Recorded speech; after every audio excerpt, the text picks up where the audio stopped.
way to the Chisel? Boat under the bridge, keep rowing towards the statues of the oarsmen, then thread past between them. Mimir, you never did tell me why Freya spit in your face.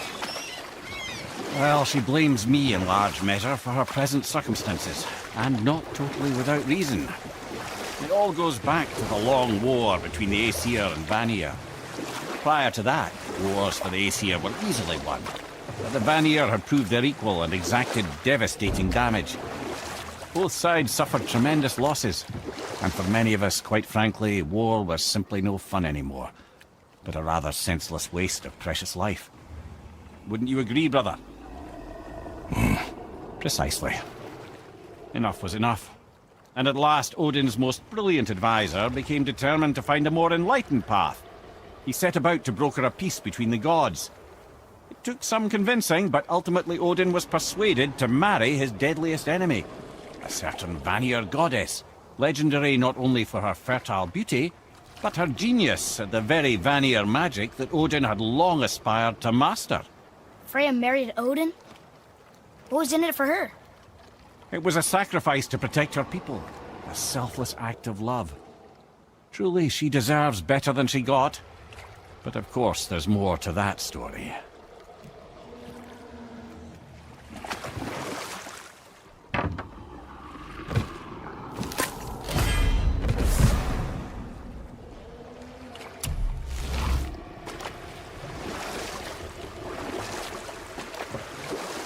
Wow, it's like there was an entire city under the water. Aye, lad. A forgotten city. What was it called? Well, I forgot.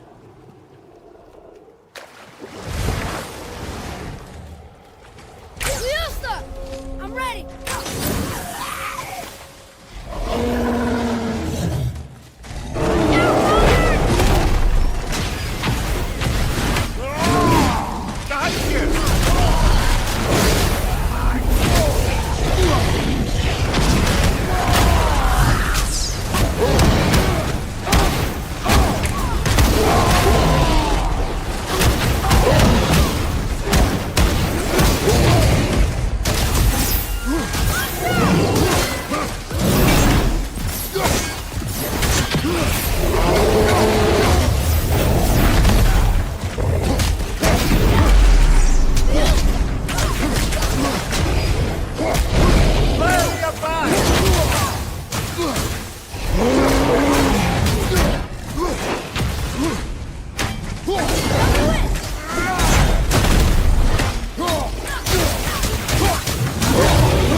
The one whose mom was killed by Thor? What about it? Let his story be a reminder. The lives of men mean nothing to the gods. I know, Father. You know. But do you listen? Yes. Good. I can't believe Odin and Freya were ever married. Love and hate are more closely intertwined than you might imagine. For instance, Odin hates the giants and they him. But Thor's own mother is the giantess Björgun, one of Odin's great loves. So Thor's half god and half giant? Weird. Once Björgun was gone, lonely ages passed for Odin. And as war with the Vanir raged, I could see what he really wanted beneath his bluster. And after no small amount of convincing, Freya agreed. For a while there, he really turned on the charm. He seemed happy. He seemed interested in making her happy. He granted her so many wishes I can scarcely recall them all. The peace held, and I truly believed all had worked out better than I could have planned. But Odin's true face showed itself again in the end. Oh, he won Freya's trust, and she taught him some of her Vanir magic, another choice she would live to bitterly regret. Sadly, despite his wise counsellors' best efforts to persuade him that peace was the only true path to stave off Ragnarok, Odin never let go of his obsession with Jotunheim. The taste of Vanir magic led him to new forms of experimentation and new levels of depravity.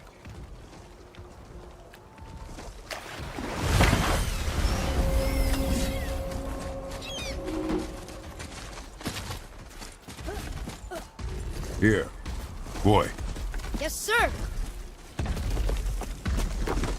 Treasure map. All right.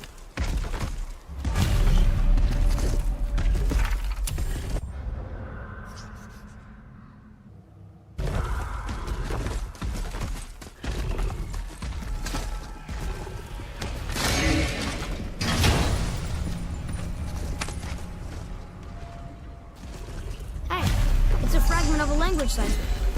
We should look for more like this.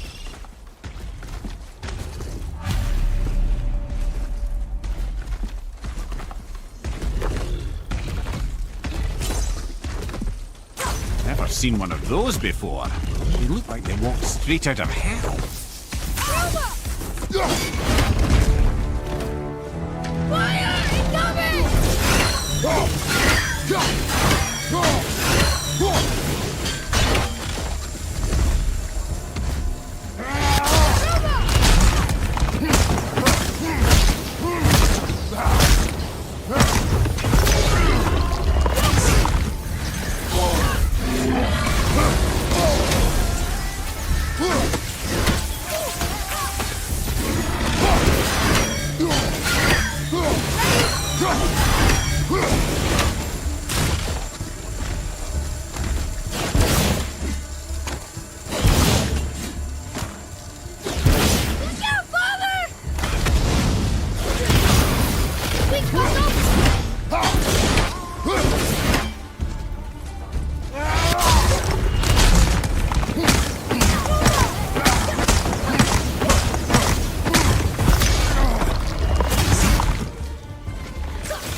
Okay, obviously the marriage to Odin didn't last. But how did Freya end up a hermit in the woods? Oh, that was a singular piece of cruelty, even for Odin. As if the marriage wasn't punishment enough. Freya was better to him than he deserved. She stuck it out through all manner of indignity, all in the name of maintaining peace and safety for her people. But Odin's madness, his tyranny, his corruption of her magics, it became more than she could stomach, and at long last she broke it off. Odin's wrath was fierce, and his curses upon her were more than she dared to fear. But her magic was so much stronger than his. After so much time together, he knew her vulnerabilities, and exploited them to craft curses she could never break. Oh, like not being able to leave Midgard. Worse still, he robbed her of her warrior spirit. Freya cannot fight, even to defend herself. No living thing may she harm by blade nor spell. In a world this belligerent, what choice does she have but isolation? Poor Freya. I guess if I was her, I'd spit in your face too. Aye, lad. So would I. I have a favor to ask. Just a small favor, really. Do you remember the dagger you gave me? The dagger stabbed into the Reaver's back? His own son killed him? Yeah, I haven't forgotten that one. Well, I traced it to a group of Reavers that operate out of the Northree stronghold. I'd wager that's where they took their haul from Fafnir's storeroom, along with that whetstone that I could use to help you. Another treasure hunt? Pointless. Well, not if Sindri really can make us better equipment with that whetstone. Plus, the Reaver's son. He murdered his father. Hey, Sindri, have you met Mimir? If you mean the severed head that keeps blinking at me, please, keep it away. There is no possible way that's hygienic. Oh, that's nice. Lovely to see you too, Sindri. Knob. Why? Is that a piece of my braided mistletoe arrow adorning your quiver strap? Oh, a little memento of your good pal, Sindri. I'm so terribly touched. Mimir, there was a shrine about a giant lady with lots of books and visions. Ah, that would be Thor, the Knowledge Keeper.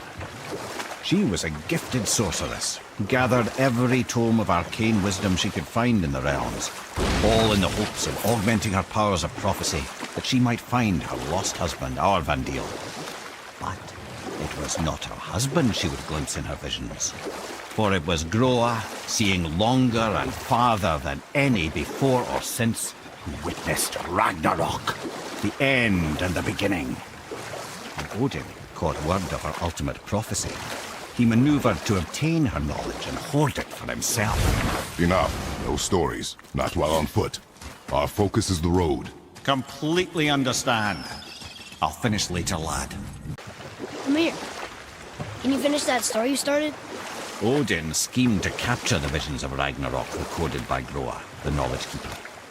Groa knew Odin as a long-time patron of her services, and so she welcomed him into her library as a friend. What she did not know is that Odin himself was behind her husband's disappearance, having used his enchantments to conceal his death at Thor's hands from her sight.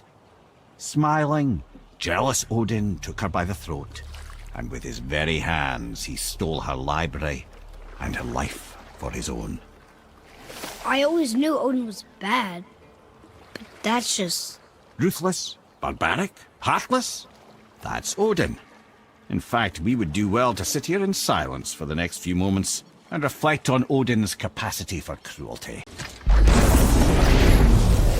Prepare yourself!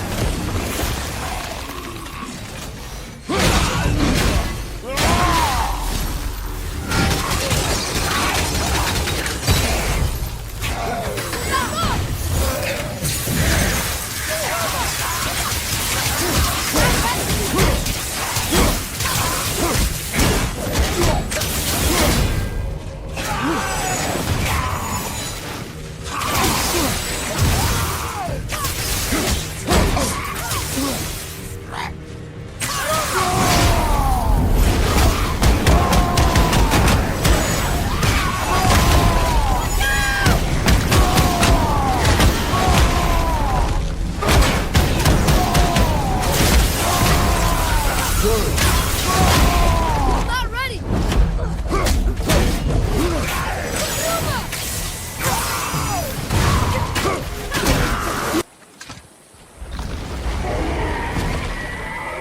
Fafnir.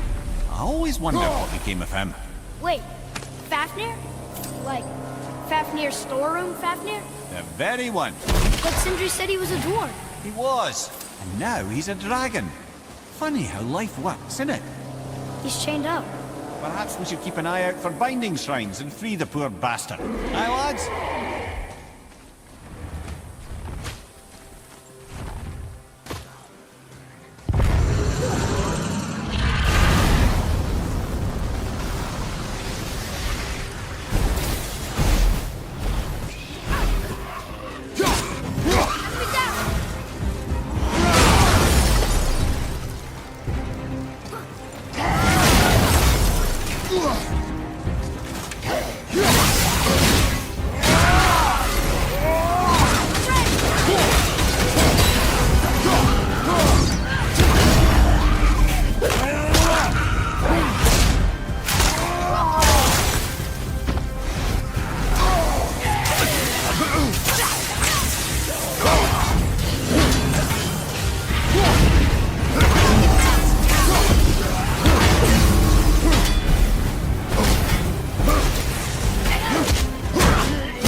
I'm a dragon, Mimir. Oh, he's no friend of mine. This little scrote was a constant source of annoyance amongst Aesir and Vanir alike. Then why free him? Trust the recently liberated, brother. No one deserves to be held captive like this. Been a greedy little dwarf come dragon.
Go, you wee little bugger.